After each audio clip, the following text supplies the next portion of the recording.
تو اچھا، دنیا پہ آنے کی ایک ترتیب موجود ہے، جانے کی وہ لازم نہیں ہے۔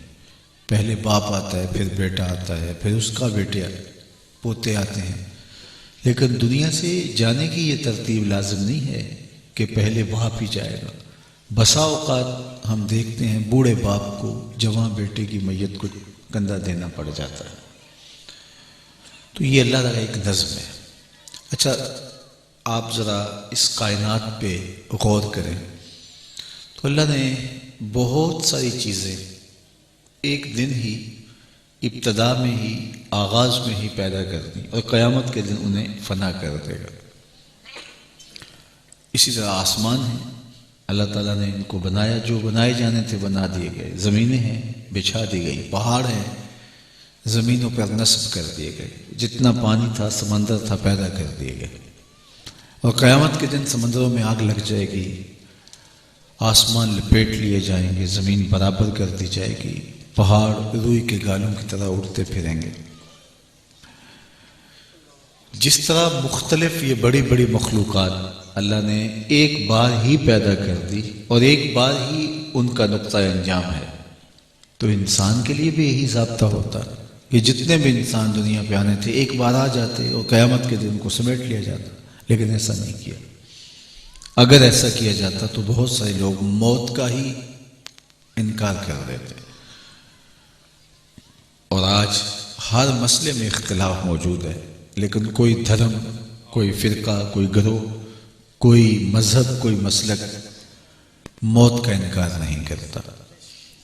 لوگوں نے وجود باری کا انکار کیا، لیکن موت کا وہ بھی انکار نہیں کرتے، اس لیے کہ اس کو اپنی آنکھوں کے سامنے دیکھتے ہیں۔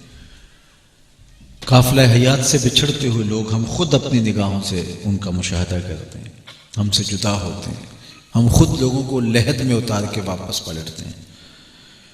تو یہ اس نے اس لیے رکھا تاکہ ہمیں آخرت کی تیاری کرنی آسان ہو۔ یہ دیکھیے کہ اللہ تعالیٰ جل شانہ نے جو لوگ ہم سے بچھڑتے ہیں، جدا ہوتے ہیں، ان کو ہمارے لیے عبرت بنایا ہے۔ حضرت امام غزالی علیہ رحمہ نے یہاں ایک بڑی خوبصورت بات لکھی، فرماتے اللہ نے مرنے والوں کے ذریعے سے پسماندگان پر احسان کیا۔ تو امام غزالی سے سوال ہوا کہ کیسے احسان ہے؟ جس کا باپ چلا گیا، جس کی ماں چلی گئی، جس کا بھائی اٹھ گیا، جس کا جوان بیٹا چلا گیا، وہ تو دکھ میں مبتلا ہے، صدمے کی کیفیت میں دو چار ہے، آپ کہہ رہے اللہ نے اس پر احسان کیا، تو یہ احسان کس معنی میں؟ تو امام غزالی فرماتے ہیں کہ احسان بئی معنی کہ اللہ نے مرنے والے کی موت کو ان کے لیے عبرت بنایا ہے کہ یہ ایک اور موقع سنبھلنے کا پاتے ہیں، اور اگر ان کی موت کو اس کے لیے عبرت بنا دیا جاتا تو یہ کیا کہہ سکتے تھے؟ تو یہ اٹھتے ہوئے جنازے، یہ پھیلی ہوئی قبریں، یہ ہم سے بچھڑتے جدا ہوتے ہوئے لوگ ہمارے لیے پیغام موت ہیں، اور یہ ہمیں بتا کے جا رہے ہیں کہ ہم جا رہے ہیں، ہمارے پیچھے تم بھی آ رہے ہو۔ اللہ اکبر۔ حضرت یعقوب علیہ السلام نے حضرت اسرائیل سے عہد لیا ہوا تھا کہ میری روح قبض کرنے کے لیے اچانک نہیں آنا، پہلے قاصد بھیج دینا تاکہ میں موت کی تیاری کر لوں۔ پیغمبر تو تیار ہی ہوتے ہیں، لیکن کچھ چیزیں تعلیم امت کے لیے ہوتی ہیں۔ تو انہوں نے کہا جی میرا عہد رہا، میں آپ کی روح قبض کرنے کے لیے جب آؤں گا تو پہلے سے کوئی پیغام، کوئی قاصد بھیجوں گا۔ ایک عرصہ گزرنے کے بعد حضرت اسرائیل حاضر ہوئے، پوچھا کدھر آئے ہو؟ کہا قبض روح کے لیے۔ کہا تمہارا وعدہ کدھر گیا؟ تم نے تو کہا تھا پہلے قاصد بھیجوں گا، کوئی پیغام بھیجوں گا، تو تم نے کوئی قاصد اور کوئی پیغام نہیں بھیجا اور آ گئے۔ کہا حضرت میں نے تو قاصد بھیجے تھے۔ فرمایا میرے پاس تو کوئی نہیں آیا۔ عرض کی حضرت آپ کے سامنے کتنے لوگوں کی موت واقع ہوئی، یہ میرا قاصد نہیں تھا تو اور کیا تھا؟ آپ کی داڑھی میں سفید بال آ گئے، یہ میرا قاصد نہیں تھا تو اور کیا تھا؟ جب کمر میں خم آنے لگے، جب نظر کمزور پڑنے لگے، جب اعضاء مدمحل ہونے لگے، جب یادداشت ہونے لگے، جب بال سفید ہونے لگے، جب یادداشت کم پڑنے لگے، آنکھوں میں سفیدی اترنے لگے، تو سمجھ لو پیغام موت آ گیا۔ حضرت عمر بیٹھے تھے، دربار میں تو ایک شخص آیا اور دروازے پہ کھڑا ہو کے بولا یا عمر لا تنسى موتک، عمر اپنی موت کو نہیں بھولنا۔ اور حضرت عمر یوں کانپ رہے جس طرح بیت کی شاخ کانپتی ہے، اور اسے بلایا، پیار دیا اور فرمایا کہ روز آ جایا کر اور یہاں کھڑے ہو کے مجھے تذکیر موت کیا کر، مہینے کے بعد مشاہرہ بھی دیتے۔ ایک دن وہ آیا تو کہا آج کے بعد نہیں آنا۔ کوئی اور آنے لگا، فرمایا نہیں۔ تذکیر موت کی ضرورت نہیں رہی، فرمایا نہیں، مجھے چھٹی پھر کیوں دی جا رہی ہے؟ تو حضرت عمر روئے، داڑھی پہ ہاتھ رکھا، ایک بال الگ کیا، کہا یہ دیکھ میری داڑھی میں سفید بال آ گیا، اب تیرے آنے کی ضرورت نہیں ہے، یہی مجھے چین سے نہیں بیٹھنے دے گا، ہمارے تو پورے بال بھی سفید ہو جائیں۔ میاں صاحب نے کہا ہڈیاں کمبن گوڈے کھڑ کر اڑ گیا لک تیرا، اجے بھی بدیوں باز نہ آئوں جیو مرد دلیرا، فما اصبرهم علی النار۔ اللہ قرآن مجید میں ایک موقع پہ فرمایا لوگوں کا آگ پہ کتنا حوصلہ ہے، کتنی ڈٹائی کے ساتھ کہہ دیتے یہ جہاں مٹھا اگلا کس نے ڈٹا۔ کوئی کہتا فلاں بخشا گیا تو میں بھی بخشا جاؤں گا، اچھا اگر وہ نہ بخشا گیا تو پھر تجھے جہنم قبول ہے؟ کتنی ڈٹائی ہے، فما اصبرهم علی النار، کتنا حوصلہ ہے، کتنی جرأت سے بات کر لی جاتی ہے۔ یہ مختصر زندگی ہے، یہ خواب بکھر کے ٹوٹ جانا ہے، کچھ باقی نہیں بچنا۔ الدنیا حلم، یہ میٹھا خواب ہے، جب خواب ٹوٹتا ہے تو کچھ بھی نہیں ہوتا، اور یہ خواب تب ٹوٹے گا، باقی خواب جو ہے آنکھیں کھلتی ہیں تو ٹوٹتے، یہ آنکھیں بند ہوگی تو ٹوٹے گا، اور اس وقت بندہ ہاتھ ملے گا۔ میں نے تو خطبے تذکیر میں پڑھا ہے کہ قیامت کے دن نیکوکار بھی پچھتائیں گے، بدکاروں کا پچھتانا تو سمجھ میں آتا سیدھا سیدھا، نیکوکار کیوں پچھتائیں گے؟ جب اپنے اچھے اعمال کی جزا دیکھیں گے تو پچھتائیں گے، ہائے جو چند لمحے ضائع کر دیے وہ بھی کیوں ضائع کر دیے، وہ بھی یاد خدا میں گزار لیے ہوتے۔ لیکن یہ دنیا ایسی میٹھی ہے کہ ہر بندے کو لگتا ہے کہ میں کسی کے جنازے پہ جا رہا ہوں، کسی کی فاتحہ پہ جا رہا ہوں، اور وہ بھول جاتا ہے کہ یہ لمحہ بہت جلد میرے اوپر بھی آنے والا ہے۔ آج میں کسی کے جنازے کو کندھا دے رہا ہوں، کل میں لوگوں کے کندھوں کا محتاج ہوں گا، اور یہ نہیں پتا اٹھنے والا اگلا قدم ہے کہاں۔ فرمایا زندگی اور موت کے بارے میں کیا خیال ہے؟ عرض کی گئی فجر پڑھی ہے، پتہ نہیں ظہر پڑھ سکیں گے یا کہ نہیں، طول عمل ہے، کہا لمبی امید ہے، کہا ظہر پڑھی ہے، پتہ نہیں عصر پڑھ سکیں گے یا کہ نہیں، کہا یہ بھی لمبی آرزوؤں کی کہانی۔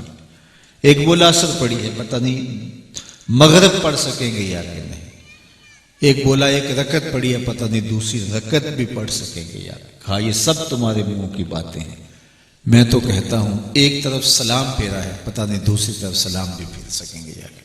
کیا ایسا نہیں ہوتا؟ موت کتنی تیزی کے ساتھ انسان کی طرف بڑھتی ہے۔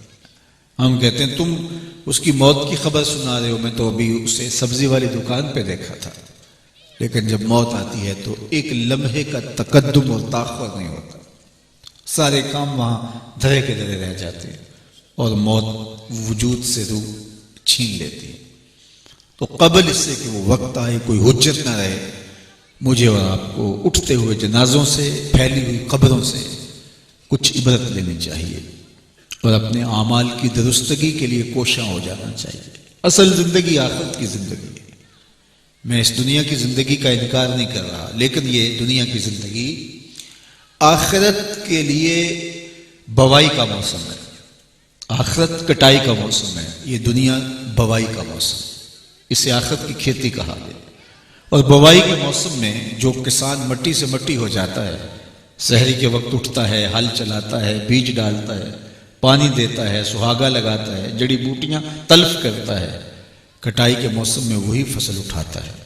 اور جو بوائی کے موسم میں صبح اٹھا نہیں، ہل چلایا نہیں، بیج ڈالا نہیں، سہاگا دیا نہیں، کلف لگے لباس پہن کے گھومتا رہا، تو بتاؤ کٹائی کے موسم میں وہ فصل اٹھا پائے گا؟ یہ بوائی کا موسم ہے، آخرت کٹائی کا موسم۔ آج جو تخم عمل ڈال لیں گے، کل اس فصل کو کاٹ لیں گے، اور آج اگر ہم نے تخم عمل نہیں ڈالا تو کل سوائے ہاتھ ملنے کے اور کچھ بھی نہیں ہوگا۔ آج کا پچھتاوا کل کی بہتری کا ضامن بن جاتا ہے، کل کا پچھتاوا سوائے حسرت اور دکھ کو بڑھانے کے اور کچھ نہیں۔ وقت پر کافی ہے قطرہ بھی آب خوش ہنگام کا، جل گیا جب کھیت برسا نہیں تو پھر کس کام کا، کہ پھر کیا فائدہ۔ تو آج میں اور آپ اپنا محاسبہ کیجئے۔ یہ جو محافل ہیں، لوگوں نے تو آج کھانے پینے کے بہانے بنا لیے نا، یہ اس لیے نہیں تھی، یہ شادیاں نہیں ہوتی، یہ اس طرح کی دعوت نہیں ہوتی۔ لوگ آئے ہیں دور سے چل کے، چلو ان کے لیے کھانا کا اہتمام ہونا چاہیے، پیٹ لگا ہوا ہے، بس اس حد تک ہے۔ یہ کوئی اس قبیل کی تقریب نہیں ہوتی، یہ عبرت کے لیے ہوتی، یہ اجتماع عبرت کے لیے ہوتے ہیں۔ موت کی تذکیر کا حکم دیا گیا ہے، فرمایا لذتوں کو توڑنے والی کو یاد کرو۔ عرض کی وہ کون سی چیز ہے جو لذتوں کو توڑتی ہے؟ فرمایا الموت، موت۔ تو یہ مواقع ہمارے لیے عبرت کے مواقع تھے، ہم سوچتے بیٹھ کے، تفکر کرتے، انفرادی طور پہ بھی اجتماعی طور پہ بھی ایسا ماحول پیدا کیا جاتا کہ ہم دیکھتے کہ ہم نے بھی اس دنیا سے چلے جانا ہے۔ یہ لازمی نہیں کہ کوئی بوڑھا ہو کر ہی جائے گا۔ اگر آپ کسی ایسی جگہ پہ آئے جہاں کوئی بڑھاپے میں انتقال کر گیا ہے تو یہ لازمی نہیں، کبھی آپ کو ایسی جگہ پہ بھی جانا پڑتا ہے جو جوانی میں انتقال کرتا ہے، کبھی بچے کے جنازے میں بھی جانا پڑتا ہے۔ امام غزالی نے کہا معاشرے میں نظر دوڑا کے دیکھو، آپ کو بوڑھے کم نظر آئیں گے، جوان زیادہ نظر آئیں گے۔ تو کہا اس کا مطلب یہ ہوا کہ لوگ بوڑھے کم ہوتے ہیں، زیادہ جوانی میں چلے جاتے ہیں۔ کہا پھر نظر دوڑا کے دیکھو، تمہیں بچے زیادہ نظر آئیں گے، جوان کم نظر آئیں گے۔ تو کہا اس کا مطلب یہ ہے کہ جوانی کی دہلیز تک بھی سارے نہیں پہنچتے، زیادہ بچپن میں چلے جاتے ہیں۔ لیکن ہم سمجھتے ہیں کہ ہم 80 سال کے ہو کے ہی جائیں گے، سامان 100 برس کا پل کی خبر نہیں۔ تو مجھے اور آپ کو اپنا محاسبہ کرنا ہوگا، یہ موقع عبرت کے ہوتے ہیں، اپنی اخروی زندگی کے لیے ہمیں کوشش کرنی ہوگی۔